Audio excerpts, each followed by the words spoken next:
Baiklah, mudah-mudahan bertemu kembali bersama Cikgu Jim, iaitu dalam mata pelajaran sejarah KSSM tingkatan 5, khusus untuk ulang kaji mudah berdasarkan soalan terpilih, iaitu soalan struktur. Untuk kali ini adalah bab 3, Raja Berperlembagaan dan Demokrasi Berparlimen. Okey, baiklah kita teruskan. Seperti biasa ada 3 soalan. Soalan pertama, pemerintahan beraja berkembang sehingga dikirap sebagai raja berperlembagaan seiring dengan konsep demokrasi berparlimen. Soalan A, nyatakan institusi beraja dalam negara kita, 3 markah. Jadi cadangan jawapannya murid-murid adalah Majlis Raja-Raja, yang di Pertuan Agong, institusi beraja di negeri-negeri. Contohnya institusi beraja di negeri Selangor, negeri Perak dan semua negeri yang ada sultan ataupun raja boleh disenaraikan di dalam jawapan untuk soalan A ini. Okey, yang kedua adalah apakah kuasa yang di Pertuan Agong dalam bidang perundangan, 3 markah. Jadi berikut disenaraikan cadangan jawapan, iaitu memperkenan rang undang-undang selepas dibahas di Dewan Rakyat dan Dewan Negara. Seterusnya berkuasa membubarkan parlimen. Yang ketiga, melindungi hak istimewa kaum Melayu dan bumi putra negeri Sabah dan Sarawak. Yang seterusnya, ketua agama di negerinya, negeri Sabah, Sarawak, Pulau Pinang dan juga Melaka, memanggil parlimen bersidang, dan yang terakhir adalah mengisytiharkan darurat. Seperti yang berlaku pada zaman sekarang, zaman COVID ini, yang di Pertuan Agong berkuasa untuk mengisytiharkan darurat. Okey. Yang ketiga, soalan ketiga, jelaskan cara anda sebagai rakyat Malaysia menunjukkan kesetiaan kepada raja dan negara, 4 markah Okey, cadangan jawapan, menghormati lambang negara, menghormati harta awam, menyumbang masa dan tenaga membangunkan negara, berusaha meningkatkan nama baik negara, mematuhi undang-undang dan sanggup mempertahankan tanah air.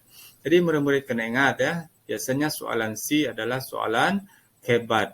Jadi bila soalan kebat bergantung kepada fakta dan juga kefahaman murid-murid. Okey. Baik, seterusnya soalan yang kedua. Apakah ciri demokrasi dalam negara kita? 3 markah. Jadi cadangan jawapan, adanya amalan pilihan raya dalam negara. Yang kedua, adanya pembahagian kuasa di peringkat persekutuan dan negeri. Jaminan kebebasan asasi kepada semua individu. Ini cadangan jawapan, 3 markah Okey, yang soalan kedua, mengapakah pilihan raya menjadi amalan utama negara demokrasi berparlimen? Juga 3 markah. Cadangan jawapannya murid-murid adalah memilih pemimpin berwibawa. Mandat untuk membentuk kerajaan. Maknanya apabila pilihan raya telah selesai, mandat perlu ada untuk membentuk kerajaan. Seterusnya memberi keadilan kepada semua pihak, dan yang terakhir, bukti demokrasi dilaksanakan di Malaysia. Ini adalah cadangan jawapan. Dan yang ketiga, soalan yang ketiga untuk soalan 2 ini, apakah langkah yang sesuai untuk memastikan pilihan raya dilakukan dengan telus dan adil?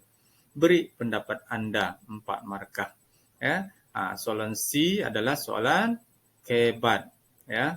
Jadi cadangan jawapannya adalah gunakan senarai daftar pemilih yang terkini. Itu cadangan. Yang kedua, mengelakkan amalan politik wang. Seterusnya, calon diberikan peluang yang sama rata. Dan perlentikan pemerhati luar sebagai pemantau perjalanan pilihan raya. Ini adalah di antara cadangan jawapan yang cikgu berikan untuk soalan yang kedua. Okey, seterusnya soalan yang ketiga. Di dalam parlimen terdapat 2 dewan, iaitu Dewan Rakyat dan Dewan Negara.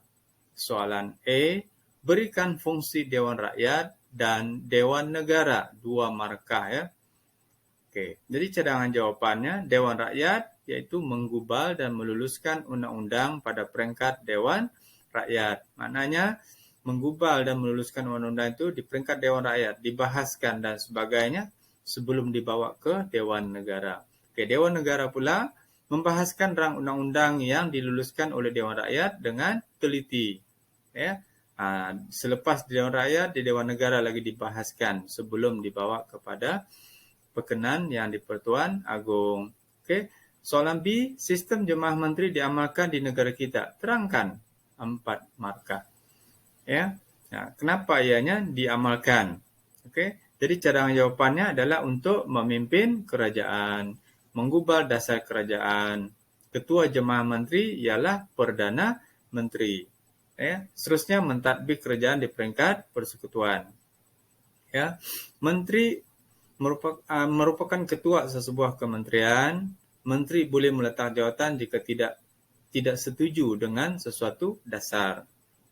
Dan soalan C, mengapakah pengasingan kuasa dilaksanakan di negara kita? 4 markah. Seperti biasa, soalan C ini adalah soalan kebat.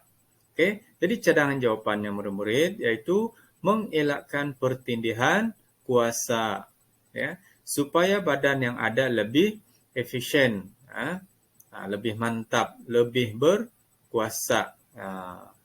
Seterusnya mengelakkan penyalahgunaan kuasa, dan yang terakhir cadangan jawapannya untuk soalan ini adalah melicinkan pemerintahan dan pentadbiran. Jadi itu saja untuk kali ini. 3 soalan juga, soalan 1, soalan 2 dan juga soalan 3 daripada bab yang ketiga. Moga perkongsian cikgu ini bermanfaat kepada semua. Sekian, terima kasih.